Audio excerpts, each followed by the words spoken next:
اللہ کی قسم، اللہ کی قسم، اللہ کی قسم، یہ زندگی دھوکہ ہے، یہ زندگی دھوکہ ہے، یہ دنیا دھوکے کا گھر ہے، یہ مچھر کا پر ہے، یہ مکڑی کا جالا ہے، اس کی کوئی حیثیت نہیں۔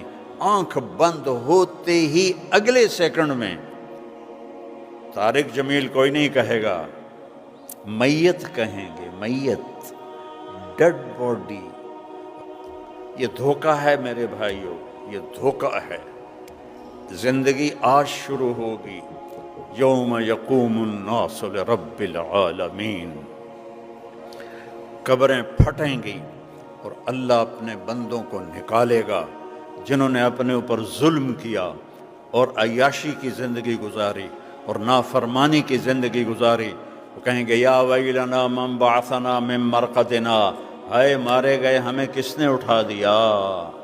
تو جنہوں نے اللہ کو راضی کیا ہوگا وہ کہیں گے ھذا ما وعد الرحمن وصدق المرسلون، یہ وہ دن ہے جو اللہ نے وعدہ کیا تھا اور نبیوں نے سچی خبریں سنائی تھی، یہ وہ دن آ گیا۔ یوم یجعل الولدان شیبا، بچہ بوڑھا ہو جائے، مثال دی اللہ تعالیٰ نے کہ اس دن کی ہیبت اور سختی کو دیکھ کر کوئی بچہ بھی ہوگا تو وہ بوڑھا ہو جائے گا۔